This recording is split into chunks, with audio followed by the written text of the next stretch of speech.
What would you do if you discovered the person who promised to help your career had been destroying it from the inside? Maya was about to find out her mentor's true colors. For 3 years, she'd trusted Rebecca completely, never questioning why her promising start at the marketing firm had stalled. When Maya first joined Anderson Marketing, Rebecca had taken her under her wing immediately. Rebecca was everything Maya wanted to become: confident, respected, always 3 steps ahead. She promised to guide Maya to senior analyst within 5 years. Rebecca's mentorship felt genuine at first. She invited Maya to important meetings, reviewed her presentations, and offered career advice over coffee. Maya shared everything with her: her ideas, her struggles, even her insecurities about being taken seriously. The cracks started showing in year 2. Maya noticed her innovative campaign ideas would somehow appear in Rebecca's presentations weeks later. When Maya mentioned it, Rebecca smiled warmly and said, "That's how collaboration works in successful teams." Maya convinced herself she was being paranoid. Rebecca had years of experience. Of course, their thinking would align. Besides, Rebecca kept promising that Maya's promotion to senior analyst was coming soon. She just needed to be patient and keep proving herself. Then Derek joined the team. He was a senior analyst from their competitor, hired at exactly the level Maya had been working toward. During his first week, he pulled Maya aside with a confused expression. Derek asked Maya why she was still a junior analyst. He'd seen her work at the competitor, recognized her campaign strategies that Rebecca had presented at industry conferences as her own. He assumed Maya had already been promoted for that groundbreaking work. Maya felt her stomach drop. Derek described 3 major campaigns Rebecca had presented externally, all originating from ideas Maya had shared in their private mentoring sessions. Ideas she'd never seen implemented internally, ideas she thought had been rejected. That night, Maya couldn't sleep. She started going through her files, emails, and notes from the past 3 years. Every brilliant idea she'd shared with Rebecca, every innovative strategy she'd developed, had vanished into Rebecca's presentations with no credit given. Maya discovered something else in her email archives. Rebecca had been forwarding Maya's ideas to senior leadership, but positioning them as Rebecca's own thoughts, with Maya as merely the assistant who'd helped with research. The paper trail was devastatingly clear. But the worst discovery came from an accidentally included email thread. Rebecca had actively discouraged Jennifer, the department director, from promoting Maya twice. Rebecca claimed Maya wasn't ready, needed more seasoning, wasn't strategic enough for senior responsibilities. The same email revealed Rebecca's real motivation. She'd written that Maya was too valuable as a generator of fresh ideas, that promoting her would mean losing her best resource. Rebecca had turned Maya into her personal idea factory. Maya felt 3 years of trust shatter in one moment. Every encouraging word, every promise, every coffee chat had been manipulation. Rebecca had never intended to help Maya rise. She'd been systematically holding her down while climbing higher on Maya's work. But here's what Rebecca didn't know. Maya had been documenting everything. Not out of suspicion initially, but because she was naturally organized, keeping detailed notes of every project, every idea origin, every contribution she made.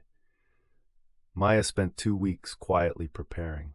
She created a comprehensive timeline with emails, meeting notes, original drafts with timestamps, and side-by-side comparisons of her initial concepts and Rebecca's final presentations. The evidence was irrefutable and meticulously documented. She also did something clever.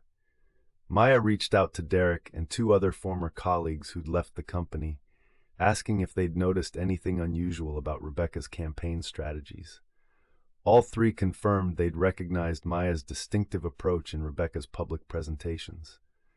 Maya requested a meeting with Jennifer, saying she wanted to discuss her career development. She kept her tone professional and optimistic.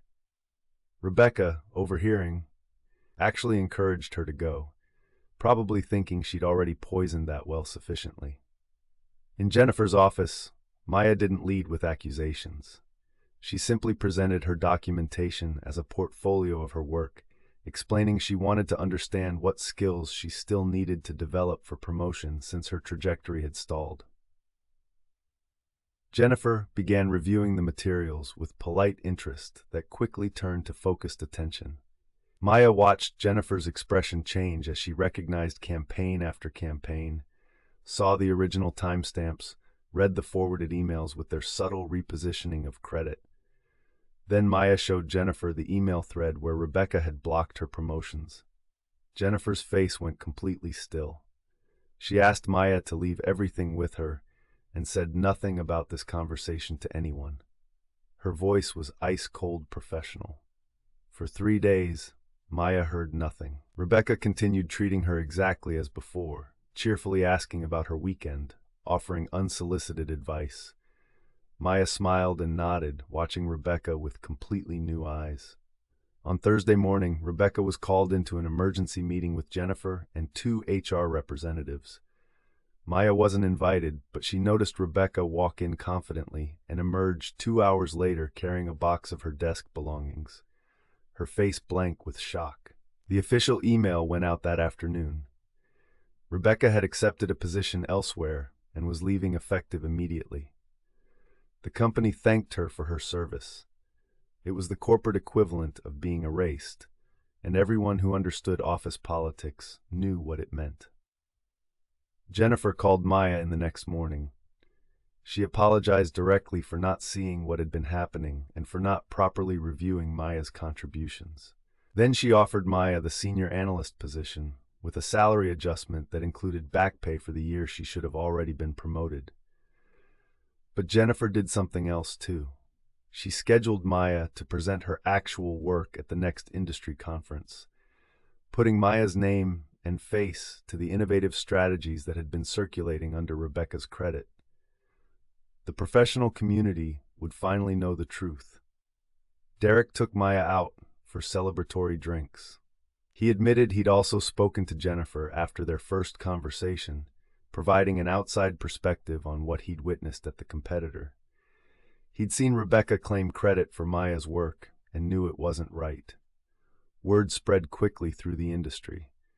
Rebecca tried to land at several competitors, but when they called Anderson Marketing for references, they heard a carefully worded version of events. Her reputation for innovation mysteriously dried up once Maya's name became attached to the actual work. Maya ran into Rebecca 6 months later at an industry event. Rebecca looked smaller somehow, working for a much less prestigious firm.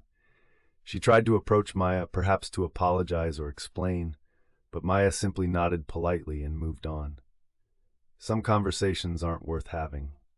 The best part wasn't Rebecca's downfall, though.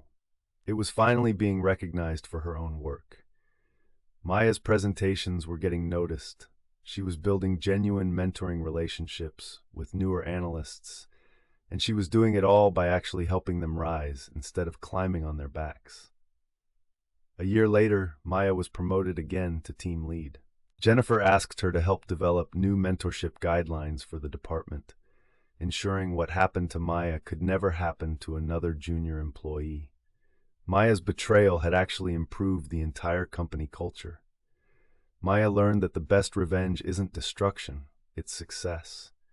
She didn't have to tear Rebecca down. She just had to stop letting Rebecca stand on her shoulders.